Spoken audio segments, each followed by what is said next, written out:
Hey guys, it's Bren from Kindred Acres, and I am super excited in a really good mood. That's not me making that noise, I promise. I've got a visitor here. I'm really excited because I just got off of a conference call with an elder from Natural Medicine on steamit.com, and she was totally hooking me up with some really great information. Hey buddy, sit. Kevlar's here with me right now. Anyhow, so I did have an awesome intro for this next video done for you guys, and then when I went to go put it all together, there was no sound. So here I am in the middle of the night redoing my intro in my bedroom.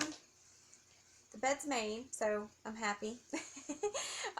But it's about loofah, and so I wanted to talk about loofah sponge. Loofah, that thing that people use to bathe with or clean with. And so a lot of people, when they see the loofah in our house or I talk about loofah, they were always under the impression that it was something that grew in the sea, that it was a sea sponge. Or I've had people say, oh, I thought it was a synthetic fiber. I didn't realize that was something that grows or that I could grow myself. So yes, loofah is something that you can actually grow yourself in the garden. And why would you want to? Well, I'll tell you. So there's a couple awesome features or facts or details about loofah. So it is edible when it's very young. It is not fibrous like this when it's young, I promise. When it's young, it's got the texture of like a zucchini. But it is more of that mucilagenic texture like okra or Malabar spinach. If you've ever had either one of those, it does have that sliminess to it. I'm not a fan of it, but I know in a lot of Asian cultures it is used to make a soup, a loofah soup, and other dishes that have been made with it. So I definitely wanted to give it a try. I did give it a try, and it's not for my taste, but some of you may like it. So it's worthy of giving it a shot and see for yourself. The other benefit to growing loofah is that it attracts pollinators, particularly bumblebees. I've noticed that the bumblebees are totally drawn to the plant, mostly in the morning time when the flowers are nice and big and wide open. About halfway through the day, they'll slowly start to close back up. But every day I go out there and the plant is completely covered in bumblebees. So it's definitely great for attracting pollinators to your garden. The other benefit to growing loofah is you get to use it for bathing purposes. So there's different times of harvest, and I'm going to go over that with you in just a minute. So depending on when you harvest it, that's going to determine how fibrous and rough the fibers end up being. I can tell by touching this one that this one was allowed to dry on the plant. It's much more rough and fibrous than, say, this one is much softer and more pliable. The fibers are still there and connected, but it's definitely a much softer feel. And I'll go over the differences with you in just a minute. So it's great for using on your skin, for exfoliating and just bathing, general bathing purposes. We keep some in the bathroom for bathing. We keep some in the kitchen for cleaning and dishes. These things are so super tough, and they don't break down on you like a dish sponge will. It doesn't hold bacteria like a dish sponge. They dry out very quickly. So after you've used it and you set it on your sink top, it's going to dry so super fast that it doesn't hold in that bacteria like a dish sponge would and get all that stinky smell. This doesn't do that. And it's so tough, you can just stick it in the dishwasher on a sanitary cycle when you run the dishwasher and, just get it washed up or clean. When you're totally done with it, which they last a really long time, but when you're totally done with it, you can compost it. So it's like a zero waste, all right? You're not going to the store, you're not buying a synthetic dish sponge that's going to stink and hold bacteria, that's going to spread to your counters and your food and your dishes. You're growing something that's going to benefit the environment because it's bringing in food for the bees, the bumblebees particularly. And you can compost it when you're done using it. So it's a complete cycle of systems here. So I totally recommend that you all take the time to look into it, consider it. If you don't have the space, you know, because loofah is a huge plant, and you'll see in just a minute. I'm going to take you out to the loofah patch and show you what just one loofah plant looks like when it's happy. This is just one plant, and it's massive. So it does take up some space, but it's something that you should definitely consider finding the space to grow. And if not, and you can't, and you're in an apartment or don't have a large backyard or the space to spare, you can buy some from us. So anyhow, don't forget to check out our Etsy shop if you're in need of loofah or loofah seeds. We're going to be listing both shortly since the harvest is now coming in. Let's go ahead and get out there and take a look at this loofah patch, and I'm going to give you some tips on growing and harvesting. Thanks for checking us out.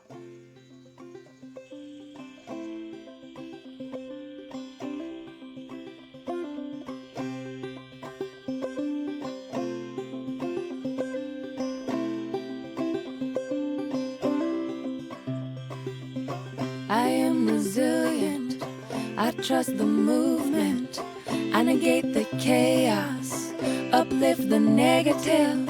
I'll show up at the table again and again and again. I'll close my mouth and learn to listen. Whoa, whoa, oh, oh. Whoa, whoa, oh, oh. Whoa, whoa, oh, oh. Whoa, whoa, oh, oh. Whoa, whoa, oh, oh. Whoa, whoa, oh, oh. These times are poignant, the winds have shifted. It's all we can do to stay uplifted. Pipelines through backyards, wolves howling out fronts. Yeah, I got my crew, but truth is what I want. Realigned and on point, power to the peaceful, prayers to the waters, women at the center, all vessels open to give and receive. Let's see the system brought down to its knees. Whoa, whoa, whoa, whoa, whoa. Okay, guys, so here we are in the loofah patch. Not quite just the loofah patch, but where the loofah patch is, I should say. I hope you guys are having an amazingly beautiful morning. So this is loofah, and it's mixed in with a few other things, but the majority of the plant that's sprawled out here on the ground is loofah. So loofah is actually a gourd, and it does grow on a big fighting plant like this. A lot of people don't know that. And so I'm all about using loofah because I like to use as natural as a material as possible in my home and on my body.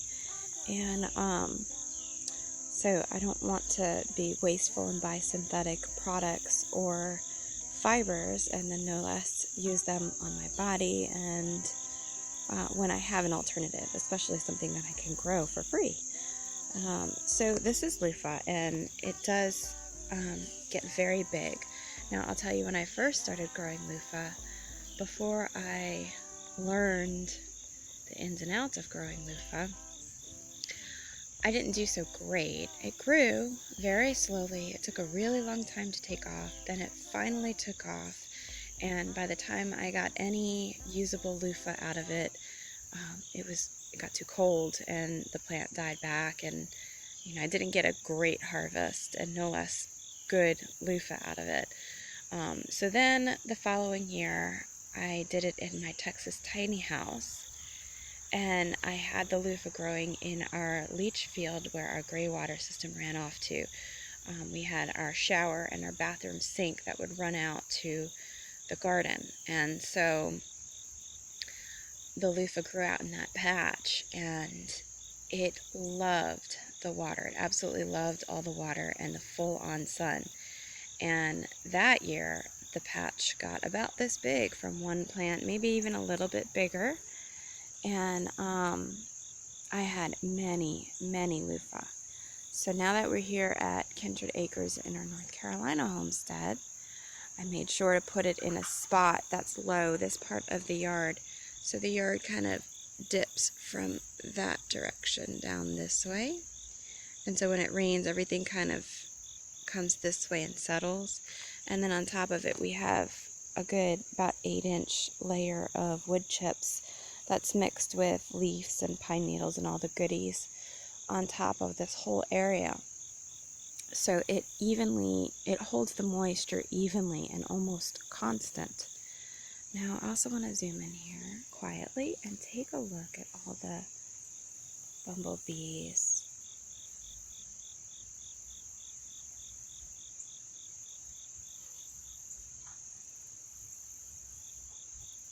You'll see that this patch is very buzzing with life.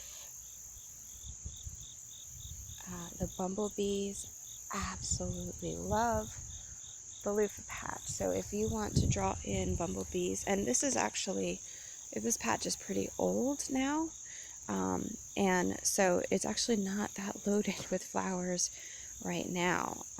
But when it was even younger, in a fresh patch, this thing was completely loaded with flowers. And so you'd come out and all you hear is the buzzing of the bumblebees. And they're just like big old flying pandas. They're not going to hurt you, so nothing to worry about with them. I could come in here and walk through the patch and they didn't even care. So if you want to help feed the bumblebees, definitely plant loofah.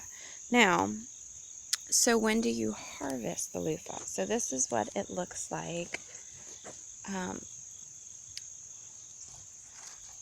They look like massive zucchinis. When they first come on the plant, they're young like this. And this is the stage that they're actually edible at. I'm not a big fan of the loofah, of eating it. It's got that mucilagenic texture like okra or Malabar spinach, and it really thickens your soups and stews or anything that you're cooking it with.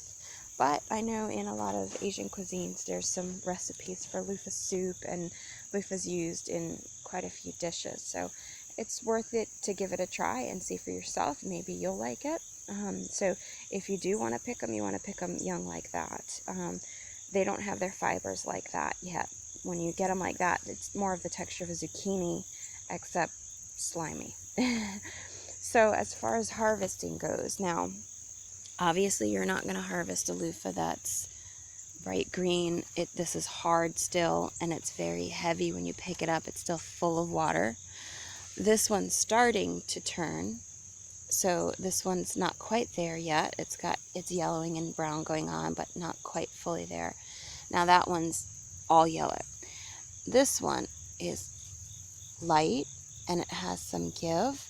So I could harvest this, and I'm going to harvest this one. Or I could allow it to get completely brown on the plant, like that one, where it dried out completely. Now, either one is totally acceptable, but the difference is, get this way so I'm not shadowing, the fibers on the loofah are going to feel different. When you allow them to dry completely, like this brown one here, the fibers are a little bit more tough and rough, which is great for using it for cleaning purposes. When you harvest it, when it's just a little bit younger, like this, when it's just yellowing, the fibers are a little softer, and so I like those for bath and, bathing and shower purposes. So I actually harvest them at different stages because I like the different textures of the loofah. Now the seeds are totally viable at the stage here, so, and certainly at the brown stage, they're totally viable. So either one is going to be good for seed saving, so don't be worried about that. And loofah does not cross with, even though it looks like a zucchini or a squash, it won't cross-pollinate with other squashes or anything for that matter. It's in a classification of its own, so you don't have to worry about cross-pollination or anything like that. These seeds will be true to seed. Now, I'm going to go ahead and get some of these loofah up and show you what we got today. There's so many. This patch gets really, really massive, so definitely something to think about when you're planning to grow loofah. Make sure it has space. But let me tell you, I mean, just look at this small little patch here. We've got 1, 2, 3, 4, 5, 6, 7, 8. I mean, at 9, 10, 11. This thing is completely filled with loofah. It's a very productive plant. So definitely worth growing. And some of them are massive. I want to show you this one over here. Let me just look at this spot here. You've got 1, 2, 3, 4, 5. But this one over here is nice and big. I saw earlier. Where'd it go? I lost it. Okay, well, they could get really big. And even this one over here is pretty decent. This is a pretty good size one. And so, and while I'm over here, I should just show you these beautiful passion fruit flowers. Oh, I love it. They're not quite open fully yet because it's early. Anyhow, so I'm going to go ahead and collect up what I can collect up now, and I'll show you what we got. Hang on with me. Alright, so we got this nice dried brown one for seed saving and for a cleaning sponge because they're going to be a little bit more firmer in texture. And we got these more yellow ones for bathing. Of course, you can clean with them too. They're just not as, but you can see here, I mean, these are totally spongy and ready. They're not solid anymore. You can hear the loofah inside of it. And when you shake it, you can hear the seeds a little bit, but so anyhow, so that's all I'm gonna harvest today. I'm gonna let I have a lot more yellow ones on there, but I do want some dried brown ones because I like the nice firmer texture for cleaning. So I'm gonna end for seed saving. These will still have viable great seeds. I mean, by the time they get to this stage, the seeds are still very good, but I want to be extra sure that I got some perfect great seeds, so I let more get brown and take them from the brown ones. So that's it. Let me know if you have any questions. If you're in need of loofah seeds, check out our Etsy shop. The link is down below. Your purchase does help us to sustain our homestead and to keep putting out these videos, and so we really do appreciate your love and support. And don't forget to leave us a like, subscribe on our YouTube channel, follow us on Facebook and our Steemit account. And we love you guys. Thanks so much for checking us out. Bye-bye. Okay, I also wanted to add one more thing. So for peeling the loofah, the brown ones are super easy to peel, and you can even let these just set for a couple more days until they get like completely papery dry. And then you literally just soak them and the brown flakes right off. The green ones, they are a little bit more challenging to peel because it's still holding on to the outer peel. So just kind of get a knife, cut the top off, and just, you know, you'd peel it like a banana, but you are going to have to work it a little bit because the fibers are still going to be holding on to that skin. But it's worth it because you'll get a different texture and, you know, that softer fiber for, you know, bath and body. But it makes an excellent exfoliant, cleans your skin really good, gets all that dead skin off, so it's really good for bath and beauty. And then as far as cleaning goes, like I said, I mean, this is the one we have in our kitchen right now. It's completely bone dry, not even a little wet, where if I used a sponge at night and came back in the morning, it would still be damp and probably stinky. So just something to think about. Grow loofah. It's super easy to grow. Just make sure it has plenty of water, plenty of sunlight, and you'll get a really good crop. And that's it. Oh, also, I do want to mention, you must keep them off the ground. So, I mean, it could be on a covering, like I have, on wood chips, or on straw or hay, but don't allow them to set on the soil or grass, so they will rot. You'll get a lot of rot in loofah. Now, even with being on a covering, or even if you trellis them, you're going to get some spots that look yucky, and that's okay. It doesn't mean that the whole loofah is bad. Like even with this one, this spot, probably when I peel this, I could tell that this little section here has probably got like a dark spot to the loofah itself. You can choose to either cut that off and use this end, and all the rest of this would be perfectly usable. But honestly, I just throw them into the washing machine with a little bit of the bleach alternative, which is just peroxide and citric acid, and they come perfectly clean. Sometimes it'll leave still a little bit of a brown staining behind, but it's still perfectly usable for cleaning, especially for something like cleaning the dog bowl outside or things like that. You know, it doesn't mean you need to waste it or throw it out, but if you just don't like the look of it because it's got a little bit of a brown spot on it, then toss it in the compost and just use the rest that is perfectly good looking. So yep, make sure you keep them off the ground, keep a covering under them, some sort of straw. We have the wood chips, so that helped a lot. When I didn't have the wood chips, they were rotting like crazy. Like the whole loofah like turned to mush and rotted. So it's really important to keep it up off the ground. None of these have rot at all. This is just the color of, that's just what the loofah looks like. You would know if they had rot because your finger would go right through it. It'd get mushy, it stinks, and it has like white fuzzy mold on them. These are all great looking. This is just the color that they're getting because they're changing and getting old and drying out. And so this one might, like I said, might have just a little bit of a brown spot on the loofah, but no big deal, really, honestly. So, okay, thanks for watching. I'm sure so does yours. Put us all together, make a mighty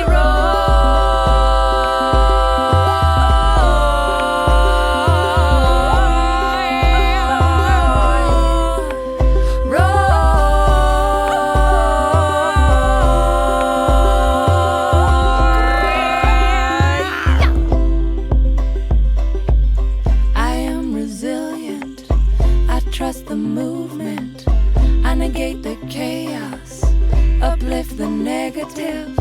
I'll show up at the table again and again and again. I'll close my mouth and learn to live.